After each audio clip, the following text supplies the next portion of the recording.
ଦେଖନ୍ତୁ ନରସିଂହ ମିଶ୍ର ଯିଏ ଅଭିଯୋଗ କରିଛନ୍ତି ଗନ୍ଧମାର୍ଦ୍ଦନରେ ଖଣି ପ୍ରକଳ୍ପ କଥାକୁ ନେଇକି ତାଙ୍କ ଭାଇ ଯୋଉମାନେ କଣ୍ଟିନେଣ୍ଟାଲ ରିସୋର୍ସେସ୍ ଲିମିଟେଡ୍ ବୋଲି ଗୋଟେ ଇଣ୍ଟରନ୍ୟାସନାଲ କମ୍ପାନୀ ଥରେ ଆସିଥିଲା ଗନ୍ଧମାର୍ଦ୍ଦନରେ ଖଣି ଖୋଲିବା ପାଇଁ।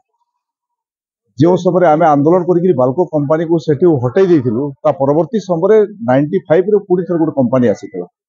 IT9 ରେ କମ୍ପାନୀ ଗଲା, 95 ରେ JB ପଟ୍ଟନାୟକ ସରକାର ସମୟରେ କମ୍ପାନୀ ଆସିଲା ଏବଂ ସେ ସମୟରେ ଯଦି କିଏ ଠିକା କାମ କରୁଥିଲା ନରସିଂହ ବାବୁଙ୍କର ପରିବାର ଲୋକେ ରାସ୍ତା କାମ କରୁଥିଲେ, ସେ କମ୍ପାନୀକୁ ସହାୟତା କରୁଥିଲେ, ଆମେ ତାକୁ ବିରୋଧ କରିଥିଲୁ।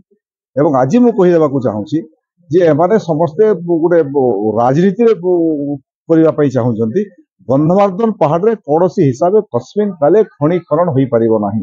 ଆଦାନୀ ହଉ ଅମ୍ବାନୀ ହଉ ଦୁନିଆର ଯେତେ ବଡ଼ ଶକ୍ତି ଅଛି ଗନ୍ଧମାର୍ଦ୍ଦନ ପାହାଡ଼କୁ କେହି ଖଣି ଖୋଲି ପାରିବେ ନାହିଁ। ମୁଁ ସାଂସଦ ଅଛି, ସେ ଆନ୍ଦୋଳନରୁ ମୋର ରାଜନୈତିକ ଜନ୍ମ ଏବଂ ସେଠି ଯେଡ଼େ ବଡ଼ କମ୍ପାନୀ ଆସିଲେ ବି ଗନ୍ଧମାର୍ଦ୍ଦନ ପାହାଡ଼ ତଳେ ଯେଉଁ 50,000 जनजाति परिवार 1000 वर्ष धरिकी जीवन जीविका निभाउछन्ति, प्राकृतिक परिवेश दुर्लभ बनौषधि सदी सब ध्वंस होइଯିବ ବୋଲି आंदोलन ହେଇଥିଲା ଏବଂ ବୈଜ୍ଞାନିକ ମାନେ ତାଙ୍କୁ ସମर्थन କରିଥିଲେ, ତାଙ୍କ कंपनी विरोध में रिपोर्ट ଦେଇଥିଲେ। आज भी କହିଦେଉଛି भारतीय जनता पार्टी सरकार डबल इंजिन सरकार केंद्र और राज्य में अच्छी। भारतीय जनता पार्टी सरकार कस्मिन काले गंधमार्द्दन कौन कंपनी को ठिका देव नहीं। आके नुआ नुआ खबर पाइबार लगी आमर संस्कृति मीडिया के सब्सक्राइब कर देबे और बेल आइकन के बजाबार लगी ना भूलबे। रहलु जुहार।